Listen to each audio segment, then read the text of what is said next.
Welcome back to Biology 2225. We're on chapter 22 right now, which is the respiratory system. Last time we left off at objective number 95, and we're in the midst of talking about the topic of the mechanics of ventilation. So we're trying to understand the various forces that propel air into and out of the respiratory system, the muscles of respiration. And we're also now talking about the dynamics of airflow through the respiratory system.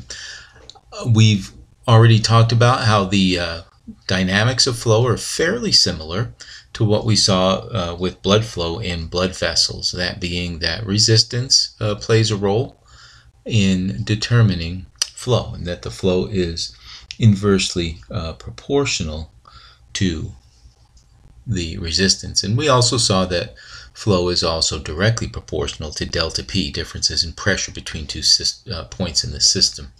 We've already talked about the pressure and how we create different pressures using, again, respiratory muscles or elasticity of the lungs. And we're now talking about resistance.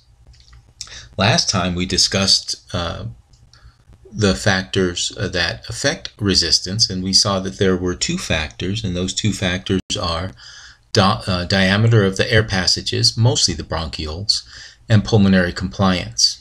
We finished up last time talking about the diameter of the bronchioles, and as was with the blood, if we dilate vessels, we get a decrease in resistance, so an increase in flow. And of course, if we constrict vessels, we increase the resistance and therefore decrease airflow. And we looked at various factors that will affect dilation and constriction. We saw that essentially the sympathetic nervous system has a dilatory effect on the bronchioles. And then we looked at various other factors like the parasympathetic nervous system, cold, histamine, inflammatory chemicals in general, irritants that can cause bronchoconstriction and reduce airflow. So that's where we left off last time. Now we're ready to talk about the second component of resistance to airflow, something that's new that we did not see in the respiratory system, and that is the concept of compliance. So in objective 96, we begin talking about the concept of pulmonary compliance. So what is compliance? Compliance is a measure of how easy it is to change the volume of the lungs. Essentially, that's what compliance is, a measure of how easy it is to change the volume of the lungs. Now, the book talks about it with regard to how easy it is to expand the lungs, and that's the context in which most people talk about it. But it really, there's sort of two sides to this coin if you think about it, because what else changes the size of the lungs? If the lungs expand, we already talked about the fact that expiration is a passive process caused by the elasticity of the lungs. Remember, elasticity is not just stretchiness, but the ability to recoil. And so the two sides of this coin are compliance and elasticity. And they get a little confused with one another. Compliance is the ease with which the lungs can expand. So compliance specifically refers to expansion. The other kind of change in size, which is the lungs shrinking in size, that's primarily caused, again, by elastic recoil, and so we reserve elasticity for that change in size. So compliance is the ease with which the lungs can be stretched out. Elasticity is the force with which they tend to recoil in the opposite direction. So it's important to keep those two separate in your mind, because they're essentially serving opposite roles. So compliance, I guess you get a sense of what we mean by compliance by thinking about blowing up balloons. You may have noticed that different kinds of balloons are harder or easier to blow up. Some balloons, they blow up quite easily. Other balloons, you blow into them and it's like blowing into a non-expanding space, and you have to work really hard to get the balloon to inflate. That's in essence what we're talking about with compliance. The balloon that's difficult to blow up, that would be a balloon with low compliance. Balloons that are easy to blow up, those would be balloons with high compliance. And so the lungs, like balloons, are inflatable chambers, and like balloons, they have a certain compliance, a certain ease with which they can expand. And so essentially how this relates to airflow is that lungs that have greater compliance will inflate more easily. And so flow, all else being equal, flow will increase the greater the compliance of the lungs. Now again, we're talking about flow in. We're talking about inspiration here because this is the ease with which the lungs expand. If you're talking about breathing out, that's dependent on elasticity. Again, almost the opposite of compliance. How forcefully do the lungs recoil after being stretched? And that's going to help or promote the pushing of air out. Interestingly enough, both of these features of lungs, both compliance and elasticity, are reflections of how healthy the lungs are. In other words, healthy lungs have both elastic tissue in them that causes recoil, and also connective tissues that are flexible enough to be compliant. So a good healthy lung has both compliance and elasticity. Unhealthy lungs are lungs where you lose the healthy protein fibers that cause flexibility, compliance, and elasticity. And so you get problems in both directions. The lungs become difficult to inflate because the compliance is reduced by the loss of that flexible connective tissue, because it's replaced with scar tissue, which is not so flexible. And at the same time, elastic tissue is lost and replaced with scar tissue, and so the lungs are not as elastic either. So not only does it become difficult to fill the lungs because of the loss of compliance, it also becomes difficult to exhale because of the loss of elasticity. And this is really the problem caused by degenerative lung diseases like emphysema and others. All right, so we know then that the compliance, the ease with which the lungs expand, is directly related to airflow. The greater the compliance, again, the greater the airflow. So what kinds of things affect compliance? Well, I've already hinted that one of the things that affects compliance is that, again, the flexibility of the lungs and the elasticity of the lungs going the other way. But that's not the only thing that affects the lungs' elastic and flexible tissues. Another factor that affects compliance is something we've talked about a few times before, and that is surface tension. So remember, surface tension tends to cause alveoli to collapse. Because surface tension causes bubbles to collapse. And recall that we have a type 2 alveolar cell in the alveoli producing a surfactant to reduce surface tension and reduce this tendency for the alveoli to collapse. What we want to appreciate, though, about this surface tension is since it tends to cause the alveoli to collapse, that represents a force against which air must push if we are to inhale. In other words, if all of our millions of alveoli have a slight tendency to collapse, get smaller, then when we inhale and try to fill those alveoli with air and stretch them out, we're having to work against that tendency to collapse, right? Because when we breathe air in, we expand the alveoli, which is the opposite direction of what the surface tension wants to do. So surface tension is an element of compliance. The greater the surface tension of the water inside the alveoli, the less compliant the lungs are. That's the relationship you want to have clear.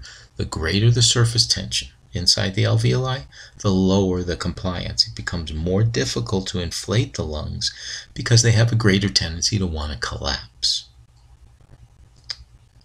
All right, and so this is, again, goes back to the importance of surfactant, which is necessary not only to help with compliance and make it easier to breathe, but also, remember, can actually prevent this collapsing force from pulling the lungs away from the surface of the thoracic cavity and actually collapsing. We mentioned when we talked about surfactant the idea of infant respiratory distress syndrome, premature babies, and again, that's babies somewhere around the 7th month of development or earlier, tend to lack surfactant. They don't make it yet, and they are treated with an aerosol surfactant until they can produce it on their own. So the two factors that affect compliance are the resilience of the connective tissues in the lung itself. The more resilient the connective tissue, the greater the compliance. And surface tension within the alveoli. And again, in that case, the greater the surface tension, the lower the compliance. And surfactant, of course, then does an important job to help with airflow and lung collapse. All right, so at this point, we're ready to now talk about some amounts of air that will generally enter and exit the lungs as we ventilate, as we breathe. We're going to start in Objective 107 with the concept of alveolar ventilation. So, to understand this concept, really all we're trying to state here is that not all the air that you breathe in every time you take a breath in, not all the air that you breathe in actually makes it all the way to your alveoli. If you breathe in, for instance, about 500 milliliters of air with a single breath, only about 350 milliliters of that 500 milliliters will actually make it to the alveoli. So the question becomes, why doesn't all 500 milliliters make it to your alveoli? And the reason that all 500 milliliters don't make it is because of a concept known as anatomical dead space. Anatomical dead space is the volume of air that it takes to fill up the conducting zone of your respiratory system. Remember, a good portion of your respiratory anatomy is called the conducting zone, not involved in gas exchange. And when we breathe air in through our nose, of course it has to pass through all those structures we talked about: nasal cavity, pharynx, larynx, trachea, bronchi, bronchioles, etc., before it gets to the alveoli. Well, all of those conducting zone structures have some air in them. They're not a vacuum. There is some air that fills up those zones. So some of the air that you breathe in has to be used to just fill up the conducting zone. And that's known as the dead space, the anatomical dead space, the amount of air that fills up the conducting zone. And it's called dead space because that air is not contributing to gas exchange. Since it's not located in the respiratory zone, it's not contributing to gas exchange. Can anatomic dead space be altered? And the answer, of course, is yes. Because I can bronchodilate and bronchoconstrict, that can somewhat change the amount of dead space. But it's not a huge amount, but it is a small but significant amount. Now, there is another kind of dead space known as physiological dead space or alveolar dead space. This is a different kind of dead space. In alveolar or physiological dead space. Well, we'll start with alveolar dead space and then go to physiological dead space. With alveolar dead space, what we're talking about is some alveoli can have air in them, but no gas exchange is taking place. How can that be? Well, some alveoli may, as a result of a disease process, have a respiratory membrane that's not functional. And so you can fill an alveolus with air, but if the respiratory membrane isn't working, you're not going to get any gas exchange between that air in the alveolus and the blood. So this is known as, again, alveolar dead space, the amount of air in the alveoli that's not exchanging gases with the blood because of some dysfunction in the respiratory membrane. This is very difficult to measure. We can measure anatomic dead space, but it's very difficult to measure alveolar dead space because it's difficult to know at any moment how many of your millions of alveoli have functional or non-functional respiratory membranes. We always assume that this is fairly low in a healthy person, but in certain diseases, this alveolar dead space can, of course, become significant. So then what is the physiological or total dead space? I usually refer to it as total dead space. The total dead space would of course be the sum of these two dead spaces. The total dead space would be the sum of the anatomical dead space, the volume of the conducting zone, and any alveolar dead space that might exist. And this is important to conceptually understand, because in terms of what actually gets involved in gas exchange, it has to be the amount of air you breathe in minus the total dead space. And that would be the amount of air that actually is going to get involved in gas exchange. So as we said earlier, a typical breath in, as we'll see in a few minutes, is about 500 milliliters of air. 150 milliliters resides in the anatomical dead space. So as we said, about 350 milliliters actually reaches the alveoli.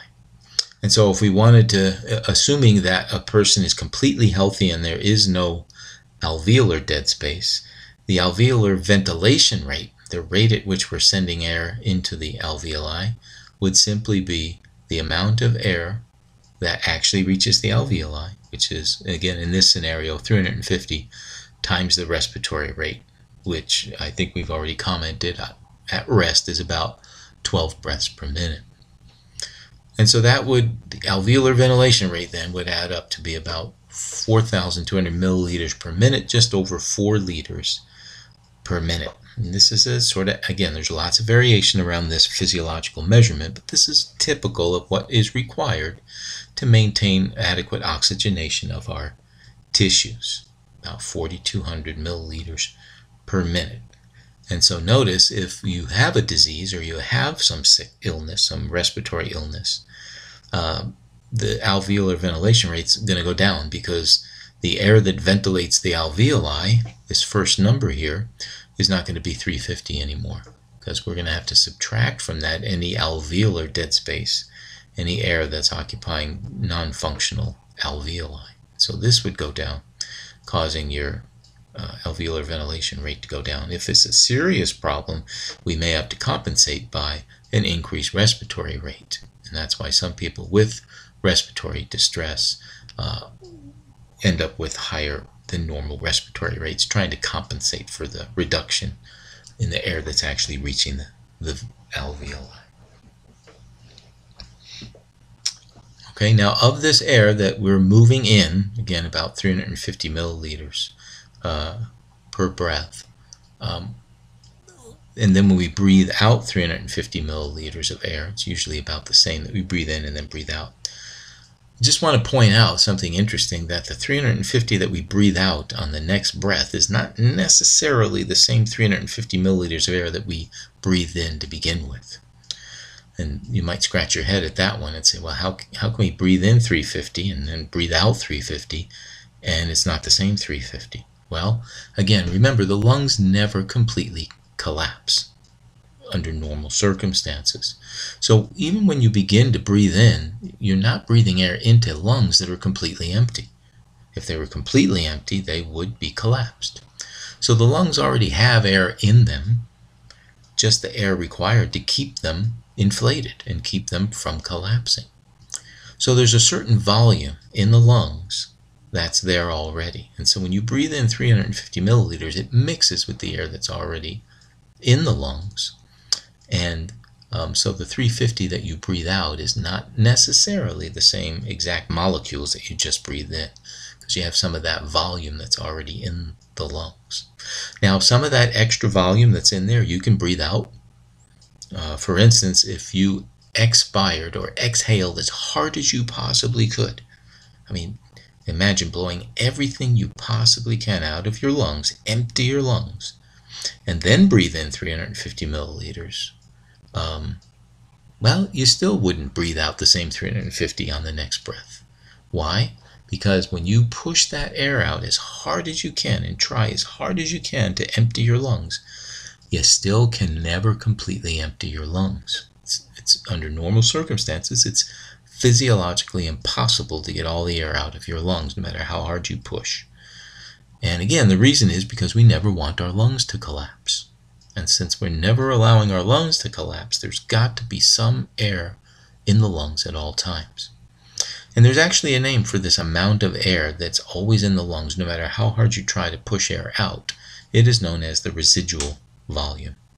The residual volume is the volume of air, or the amount of air that remains in the lungs no matter how hard you try to exhale. Or in other words, it's the amount of air that you can't push out of the lungs no matter what. In a typical person, again, there's lots of variation around these numbers, but typical residual volume is about 12 or 1300 milliliters of air. This is what it takes to keep the lungs minimally inflated and stretched out and up against the wall of the thoracic cavity. Again, this is going to be different. So if you're a smaller person, you would tend to be lower than this, and so on. A lot of times we have to estimate this because we can't breathe it out. It's difficult to measure with any of the devices we usually use to measure amounts of air flowing into or out of the respiratory system. So difficult to measure. We often have to assume it. And again, average of about 1300. And again, that's not a static 1300. That 1300 milliliters of air that remains in the lungs at all times is not the same molecules. So as you breathe your 350 into the alveoli and out, in and out, it's going to mix with this 1300 that's always in there. And so you're going to get some exchange. It's not a stagnant mass of air that just sits there. It does exchange with the 350. But again, this goes back to explain why I said earlier that the 350 milliliters you breathe in is not always exactly the same 350 milliliters that you breathe out. It just mixes with the air that's already in the lungs. And so some of it comes back out, some of it might stay in there for a few respiratory cycles. So speaking of measuring how much air is moving into and out of the system, this is the discipline known as spirometry.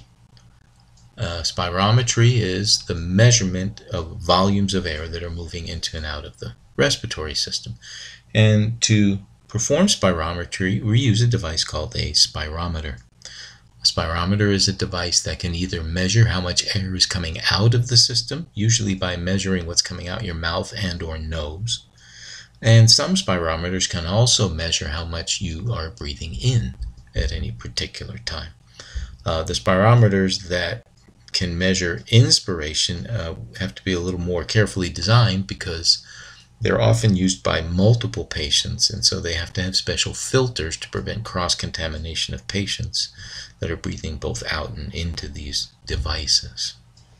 The best case scenario is to not share a spirometer, but oftentimes that's not practical. So what are the kinds of things that we're measuring? Well, of course, again, as we just said, we're measuring breathing. We're measuring inspiration and expiration. But it's interesting, you can actually break inspiration and expiration down into various subcomponents. Not every inspiration or expiration is exactly the same. So with the spirometer, we'll see that there are different, what we call respiratory volumes that we can measure. And in our objectives, we start talking about these types of volumes that we can measure in spirometry at objective 114. Now, there are quite a few different volumes and volumes here, so let's take them one at a time. The basic volume that we want to start with is called tidal volume.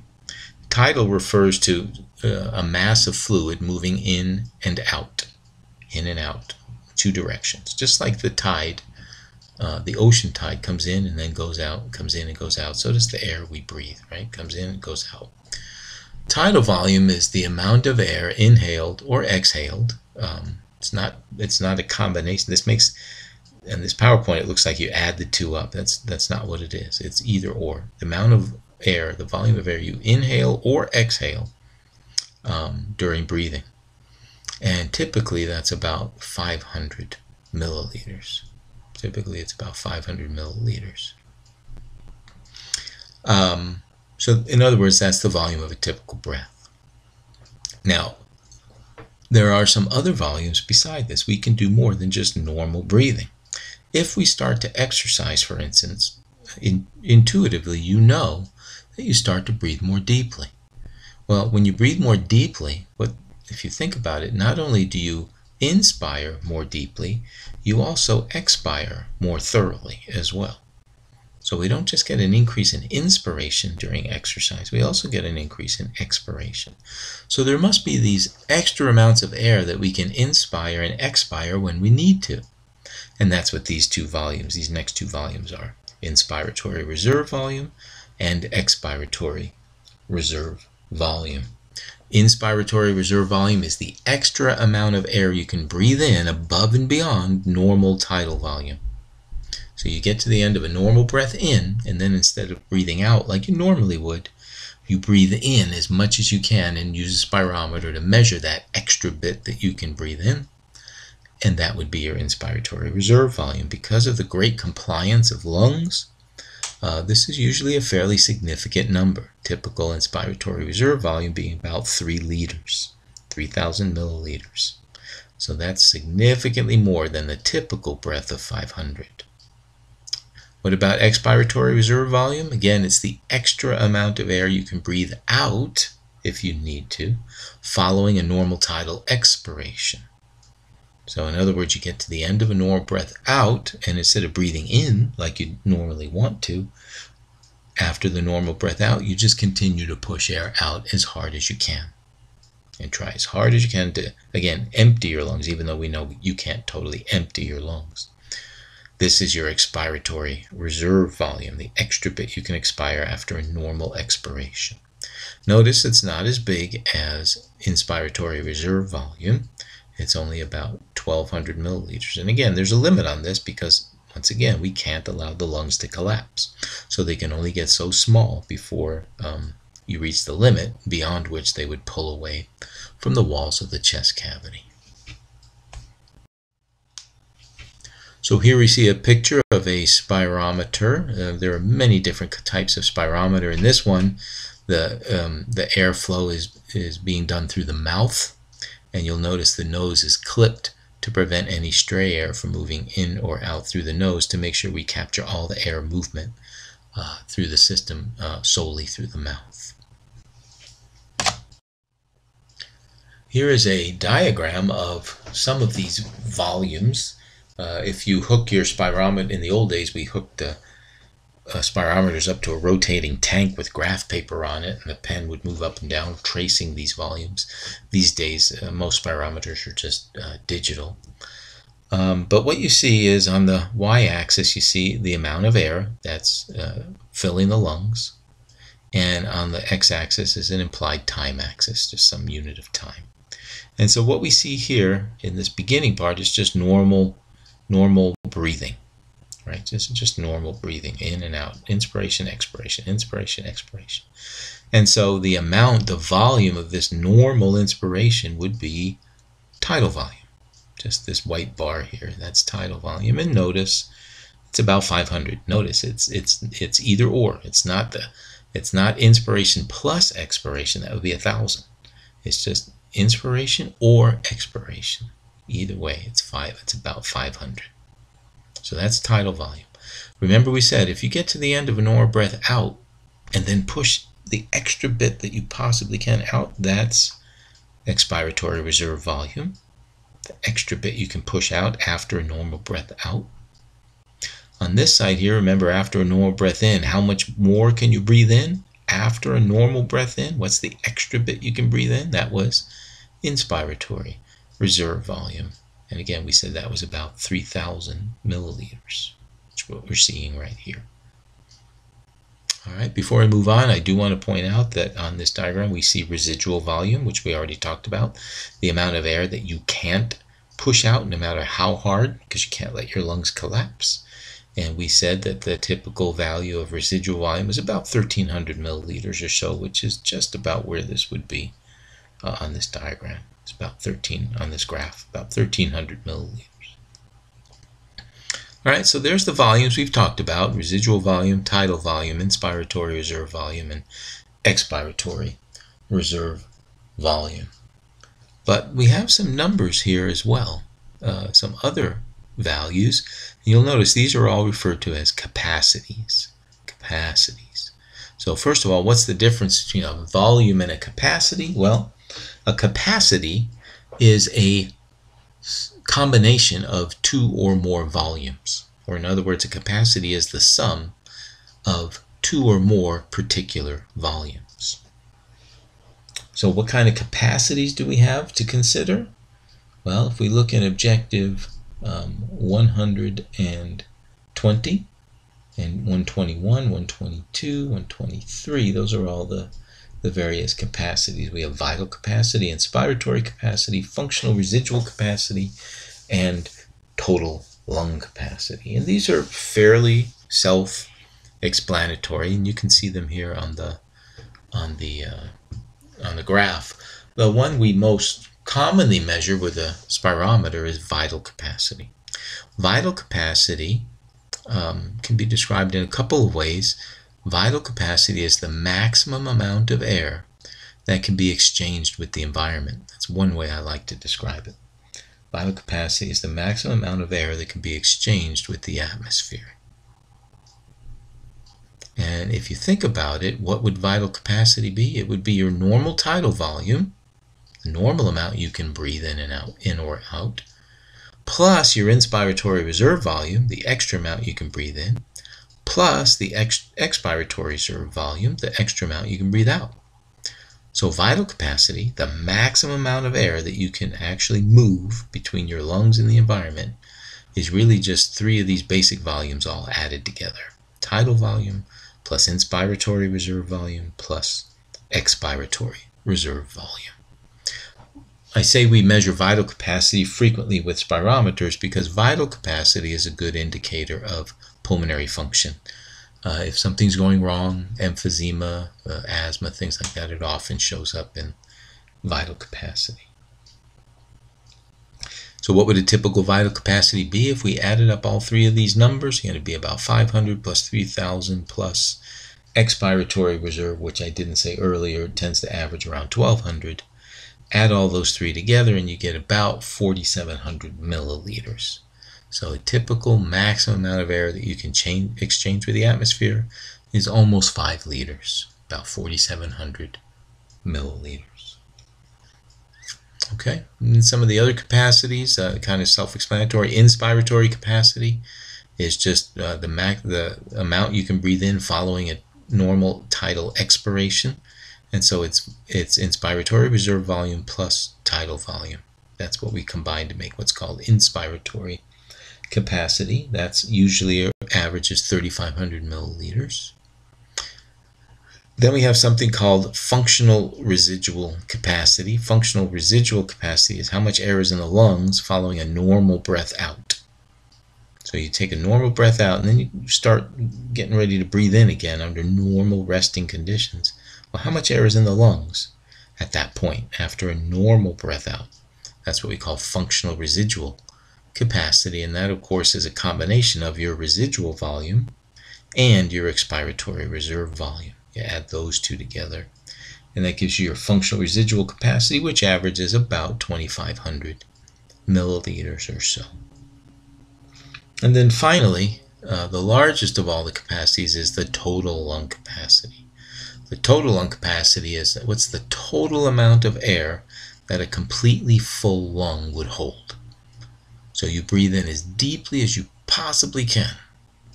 Can't take in 1 extra milliliter of air. Fill your lungs to the max.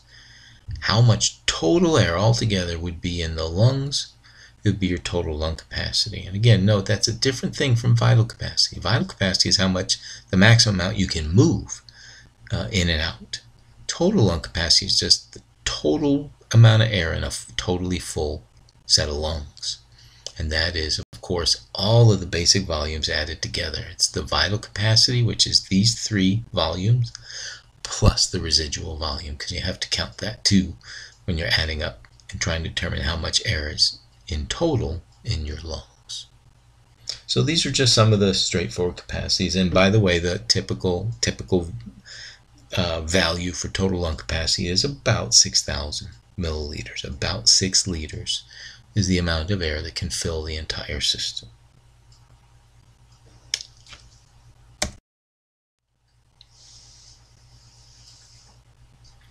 And here's again just some calculations showing what we already talked about, what volumes you add together to make up these various volumes.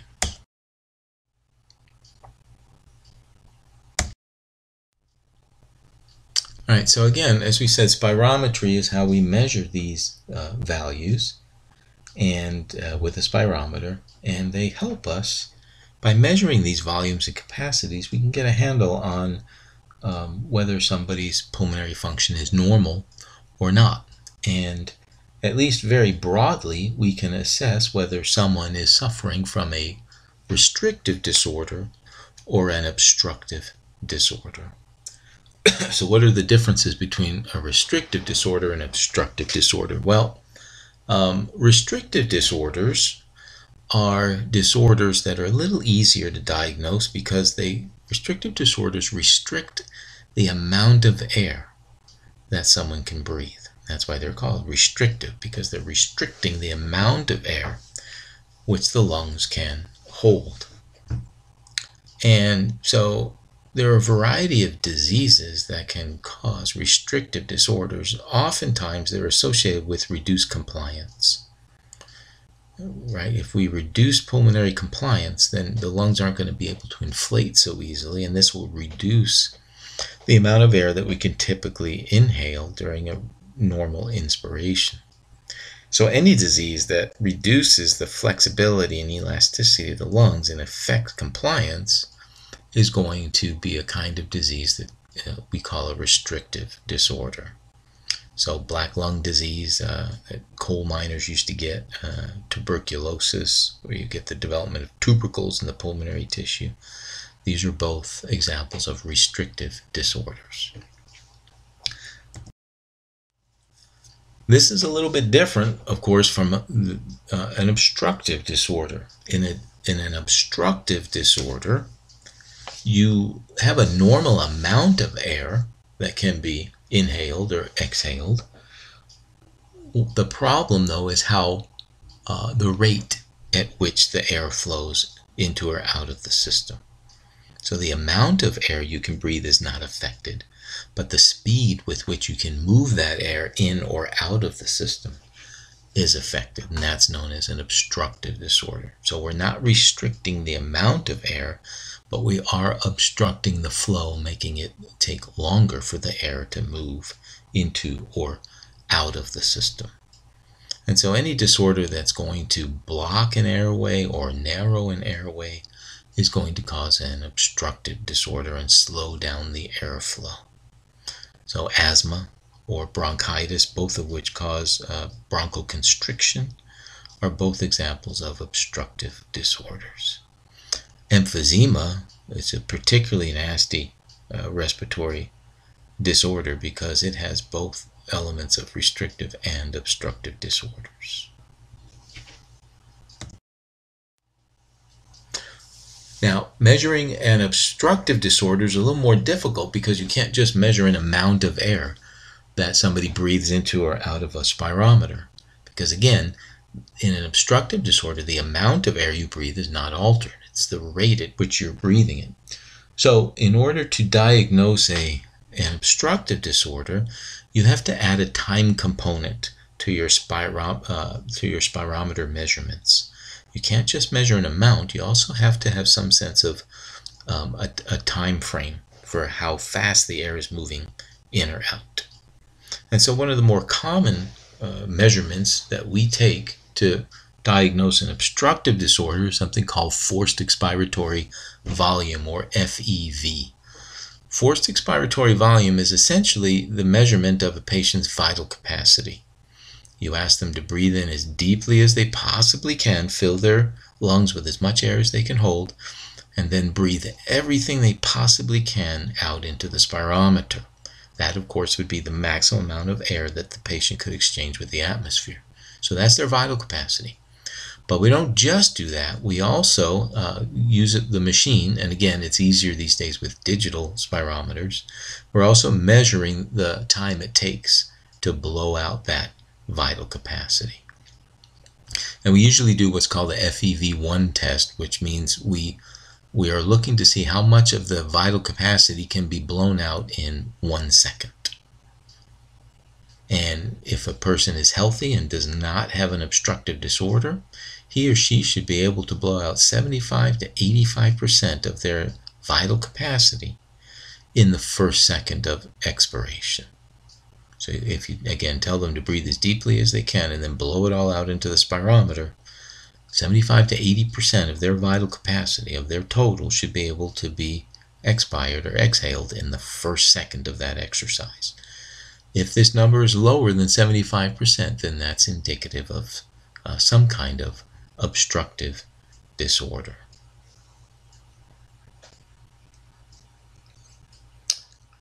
Okay. There's also a measurement we can take called minute respiratory volume.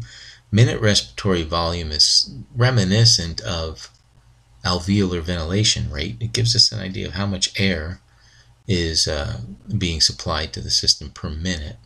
But again, it doesn't take into account dead space. So we're just talking about how much air, regardless of whether it makes it to the alveoli or not. In this case, just how much air is inhaled or exhaled, one or the other, per minute time. And it's a very simple calculation. You just take your tidal volume, which is the amount of air you inhale or exhale in a single breath, and multiply it by the number of breaths you take per minute, your respiratory rate. So a typical value for minute respiratory rate is, again, a typical 500 milliliters for tidal volume times a typical respiratory rate of 12 breaths per minute, and gives you about 6,000 milliliters per minute. That's how much air you tend to breathe, again, per minute. Note, this is this is significantly more than what we had for alveolar ventilation rate. Alveolar ventilation rate, which is the amount of air that actually gets to the alveoli in a minute's time, was only 4,200 milliliters per minute back in Objective 108. So again, this particular measurement isn't really considering dead space. It's just wanting to understand how much air total is being moved through the system in 1 minute of resting conditions. Okay, and I haven't talked about peak flow or maximum voluntary ventilation because we only have Eupnea is the term we use for relaxed breathing, where you do have this tidal volume of 500 milliliters per breath and a typical respiratory rate of 12 to 15 breaths per minute. That would be known as eupnea. And of course we have some other names that you've heard of. They're not in the objectives, but of course apnea would be no breathing, and usually, of course, this is temporary because you can't last long with apnea, but it does happen a lot, for instance, during sleep, especially in cases with large tonsils or certain structural characteristics of the soft palate and the tongue. The tongue can fall back in the mouth during sleep and temporarily cut off the pharynx. That's known as sleep apnea. Dyspnea is just unusual or labored breathing. Hyperpnea is increased rate and depth of breathing, usually in response, or specifically in response to exercise or psychological conditions. Hyperventilation is essentially increased pulmonary ventilation that's not the result of exercise or psychological conditions, but instead it's in response to metabolic demands. So again, remember, we have these respiratory centers, the dorsal and ventral and pontine respiratory groups, and they're sensitive to especially pH and carbon dioxide levels in the blood. And so that would be the kind of metabolic change that would affect those respiratory centers and create what we would know as hyperventilation. Hypoventilation, of course, is the opposite, reduced ventilation, and that might occur in the unusual circumstances where blood oxygen levels are too high and blood CO2 levels are abnormally low, but that doesn't happen quite that often. Okay, at this point, we're ready to move on to the next section in Chapter 22, Section 3, gas exchange and transport. And this, in my experience, is one of the more challenging sections in the entire course for students to understand, especially the transport portion. So we'll try to work through it logically and gradually, and See if we can't make it clear as we run through these physiological concepts. So we're going to be talking about, first of all, gas exchange, what drives the movement of oxygen and carbon dioxide out of the air and into the blood, in the lungs, and of course in the opposite direction in the systemic tissues, between blood and tissues. What are the forces that cause the air to move? And of course, I think we all know, and I've mentioned before, this primarily diffusion, simply a concentration gradient that drives the movement of these gases. And the second topic, transport, we're going to take a very close look at how those gases travel in the blood. Right? We talk about how we get gas exchange between air and blood and tissues and blood, but we need to understand how exactly the blood carries these respiratory gases while the blood is between the lungs and the tissues. In other words, how are the gases transported? So these are all relatively complicated physiological topics, and again, we'll work through them gradually, building a logical understanding. So in Objective 133, we start with just basically what makes up air. Of course, air is made of a variety of gases. We tend to think only of oxygen and carbon dioxide, but in fact, atmospheric air is actually made up mostly of nitrogen. We don't talk much about nitrogen because it has very little physiological effect under normal conditions. So it's there, but it doesn't have much relevance to our discussions. So you see 78.6% of air is nitrogen, 20.9% of our atmosphere is oxygen. And by the way, all of this oxygen comes from photosynthesis. Before photosynthesis, the atmosphere had no free oxygen in it. So this is one of the interesting examples of how living things have altered the physical nature of the planet. The entire oxygen content of the atmosphere is derived from photosynthesis performed by plants. And that's really it in terms of the major gases. If you look at nitrogen and oxygen by percent, they add up to over 98% of the atmosphere. Actually over 99% of the atmosphere. And then just trace amounts really of many, many other gases. Argon, helium, methane, etc. Notice carbon dioxide is a constituent gas of the atmosphere, coming in at only 0.04%. So fairly tiny amount of the atmosphere is carbon dioxide, yet very important gas, not only in terms of respiratory physiology, but also in terms of ecology and ecosystems. Because as you know, carbon dioxide, along with methane, for instance, are known as greenhouse gases. And what they do is they tend to allow heat energy or solar energy to penetrate the atmosphere and enter the Earth, but they tend to trap heat as it tries to radiate back out to space. So by letting solar energy in and then trapping heat, they sort of function like a greenhouse, which does the same thing. It allows you to grow plants in the wintertime because of that property of glass. And so the big concern, as you know today, is as carbon dioxide levels in the atmosphere rise, which they are, what is that going to do to our atmospheric temperatures? Is it going to cause global warming, which we know it is? And then it has some other consequences as well. We've talked repeatedly, for instance, how carbon dioxide dissolves in water to form carbonic acid.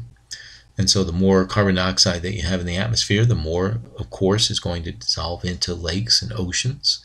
And that's going to change the pH of those bodies of water as well. And all of these things we're observing right now. There's really not much debate on whether we're observing these things or not. I think where the debate lies is what's causing it.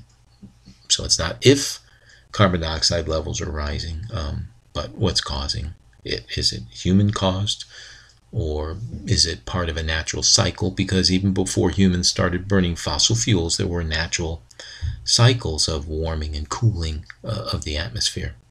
And so that's really where the debate lies, and it's beyond the scope of this course to address that issue. Also, I'm not going to talk much about it, but just want to point out there is a certain amount of, a variable amount of water vapor in the atmosphere as well. And this is going to be variable from place to place. So if you're in Florida, you're going to be closer to this higher percent of water vapor. And if you're a place like Albuquerque, you're going to be closer to this percent of water vapor. So the humidity, of course, varies as well. But again, not terribly important in terms of the respiratory physiology that we're going to be talking about. All right, about the concept of atmospheric pressure, this idea that air is pressing down all around us. And I mentioned that atmospheric pressure can vary with meteorological conditions, and it also varies with elevation. And so recall that atmospheric pressure is lower at higher elevations. There's just less air above you if you're a mile high than when you're at sea level. And we said that we were going to use sea level as our standard for discussion throughout this chapter, because you can't really tailor a book just to high elevation or low elevation. So we just pick a standard and we proceed from there. But do keep in the back of your mind that all of these numbers that we're going to be talking about are for sea level, not what you might see in Albuquerque. The other thing I want to mention is that, and I think I mentioned this earlier as well, when we talked about these percentages of gases, nitrogen is 78% and so on and so forth, these do not change with elevation. There's a tendency for people to say that the air in higher elevations has a lower percentage of oxygen in it, and that's why it's harder to breathe. That is not true. That is not the reason why people struggle when moving from, say, sea level to Albuquerque. It's the percent of oxygen in the atmosphere here is exactly the same as it is at sea level. It's still 20.9%. What changes is the pressure, and it's the pressure that creates difficulties for people, and hopefully by the end of this unit, this section, you'll understand why. All right, so we've said before that at sea level, a typical atmospheric pressure is about 760 millimeters of mercury. Again, that might go up or down with high or low meteorological pressure systems, but we're just going to assume 760. As it turns out, that 760 total atmospheric pressure can be partitioned up. It can be split up into pressures that are associated with each individual gas. Again, since the atmosphere is a gas mixture consisting of a variety of different gases, each gas contributes to that total of 760. And it's actually a very nice, simple calculation. The amount of pressure that an individual gas contributes to the overall pressure is simply proportional to its percentage in the gas mixture. So if the total pressure of the gas mixture is 760, say, then the pressure, the amount of that, or the component of that 760 that's just due to nitrogen would be 78.6% of 760, because nitrogen is 78.6% of the atmosphere. And so that would mean that of that 760 millimeters of mercury, 597 of it is due to nitrogen. And the same calculation can be applied to all the other component gases. Since oxygen is 20.9% of the atmosphere, then the amount of pressure out of the 760 that's just due to the oxygen would be 20.9% times the total 760. And that would be 159 millimeters that's due to oxygen gas, and so on and so forth. So you can actually get a number for each component of the gas mixture that tells you how much pressure there is of each individual gas. This measurement for each individual gas is called the partial pressure. The partial pressure of the gas.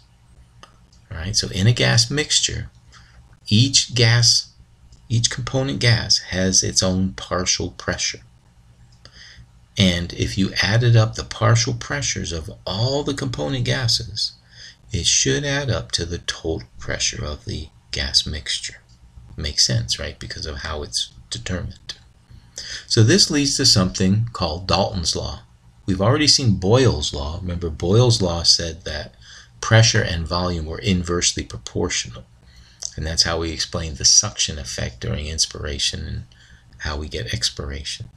Dalton's law basically has to do with partial pressures, and it simply says that the total pressure of a gas mixture is equal to the sum of the partial pressures of its component gases. In other words, the total pressure of any gas mixture is going to be the sum of all of the partial pressures of the gases that make it up.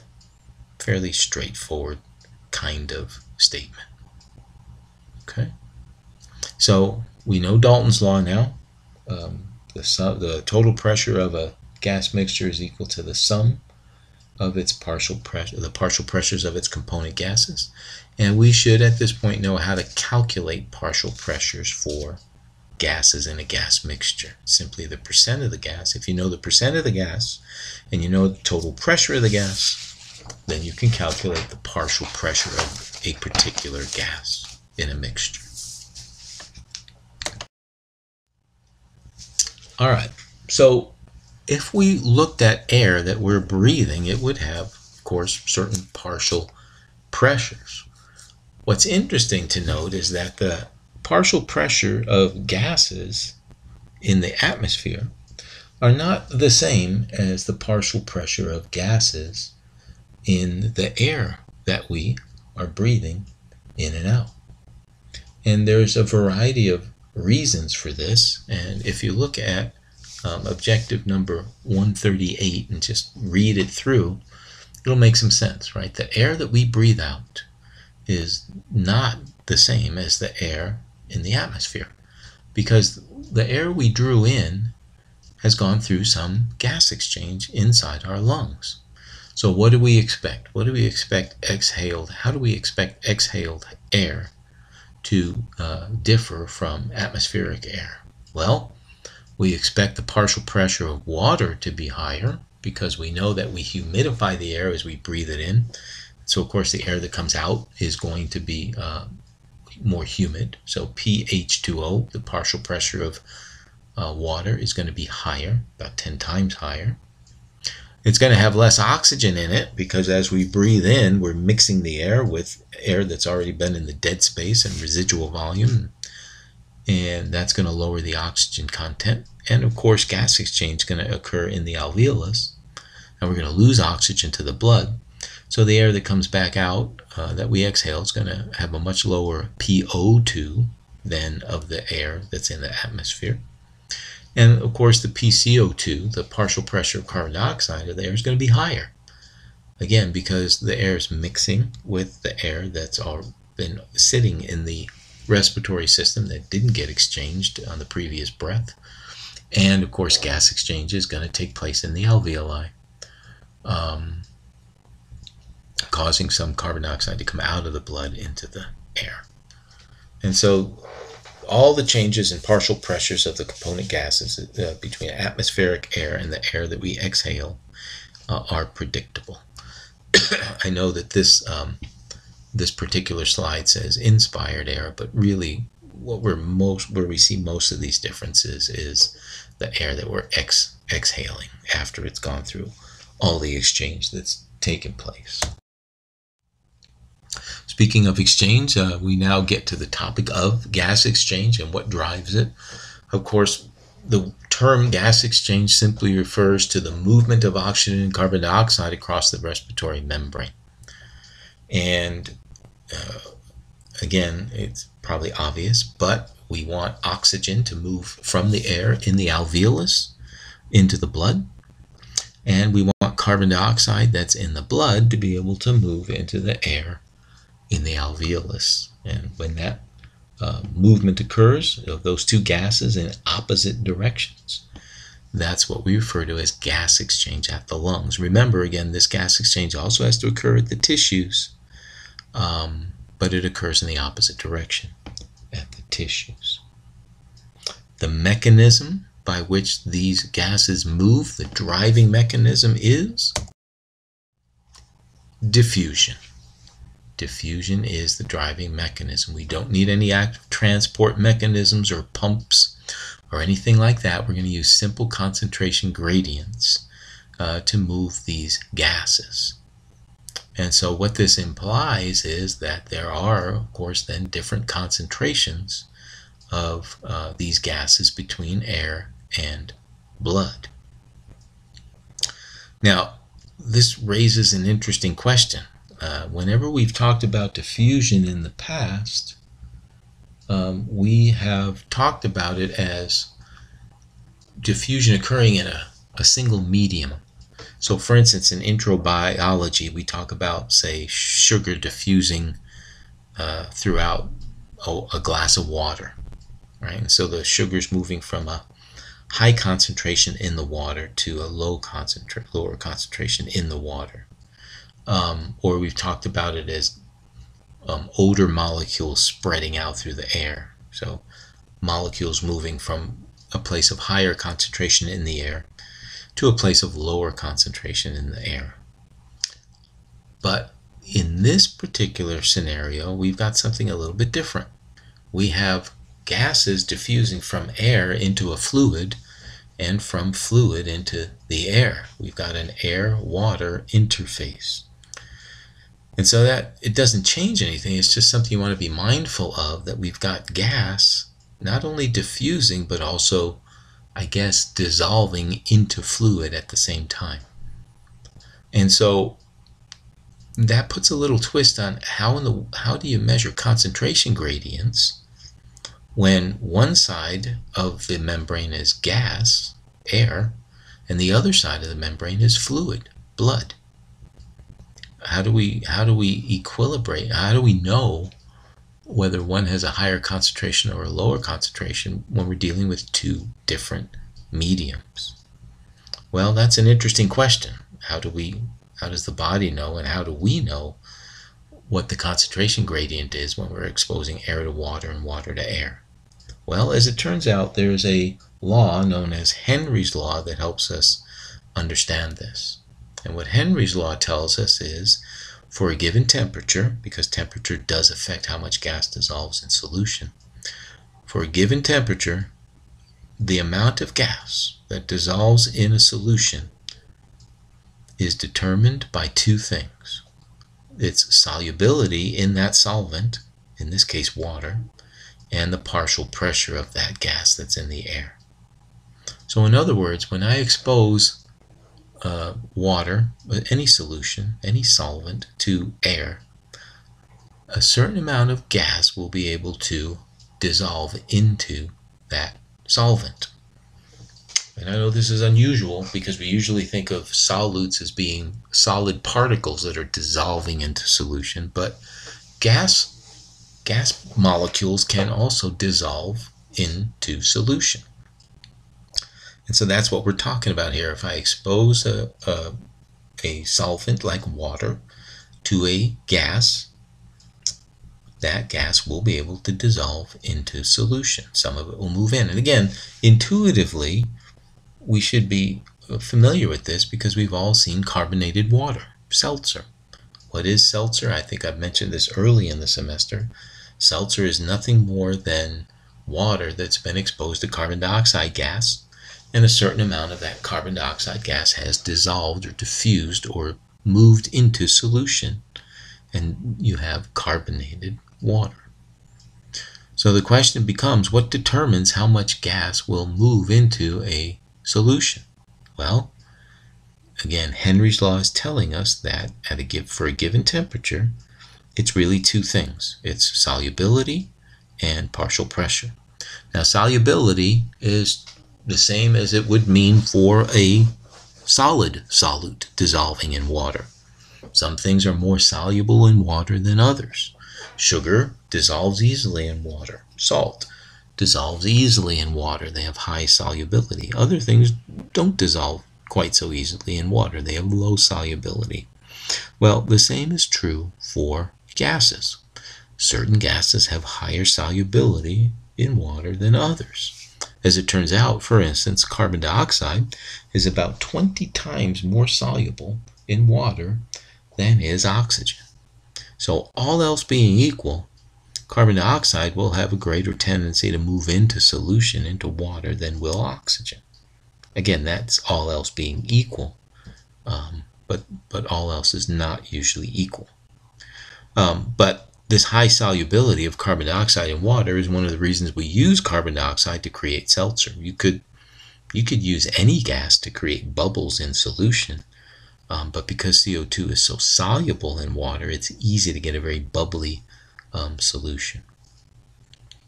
All right, the other factor that Henry's law is telling us affects how much gas moves into solution is the partial pressure of the gas. The greater the partial pressure of the gas, the more gas will tend to move into solution. And that's what we're seeing here. The greater the PO2, for instance, if we're interested in how much oxygen is going to move into the blood, well, the greater the PO2 in the alveolar air, the more oxygen will move into solution. In other words, move into the blood. And so really this partial pressure, remember, it's just a component of atmospheric pressure. It literally represents a force that's pushing air onto or into water, a physical force pushing a particular gas into the water. And so the higher the pressure, the more gas will get pushed into solution physically by that pressure. And so it's not just solubility, but it's also concentration / partial pressure of a gas in a gas mixture that determines how much will move into solution. Now, we don't have much control over solubility. Solubility of particular gases is what it is. What we might be able to affect and what we can pay attention to is partial pressure. The partial pressure, because remember, partial pressure in a sense is a measure of concentration, because partial pressure is determined by the percent of the gas in the gas mixture. The higher the percent of the gas, the higher its partial pressure. And so the higher the partial pressure of a gas in a gas mixture, that essentially translates to a higher concentration, and that means more gas is going to get pushed into solution or diffuse into solution. It would be nice if we had a way of measuring the concentration of a gas in a gas mixture and the concentration of a gas in a liquid solution, so that we could equate the two, right? I mean, because if I say that a solution is 10% oxygen, hypothetically, and a gas mixture has a partial pressure of oxygen of 150, I have no idea which one has more oxygen in it, because I'm using two different units. Percent oxygen in a liquid solution versus 150 millimeters of mercury, but with partial pressure in a gas mixture. How will I know which one has more oxygen? Well, the nice thing that we can do is we can apply the concept of partial pressure to a liquid solution. And it's a very straightforward kind of measurement. So again, under a certain temperature, because temperature does affect all this, for a given temperature, as we said, the amount of gas, Henry's law says, the amount of gas that's going to dissolve into water is determined by its partial pressure. And so what I can do is I can expose distilled water to a gas mixture, say with a PO2 of 150, a partial pressure of oxygen of 150, and then give it some time to allow the diffusion to take place. And when equilibrium is reached, that water will contain a certain amount of oxygen as a result of diffusion from the air. What we do then is we simply say that the water has a PO2 of 150, right? And so we can talk about the concentration of a gas in solution in water also with the terms partial pressure. It doesn't have as much meaning literally, right? Because partial pressure we've already defined as a kind of gas pressure in a gas mixture.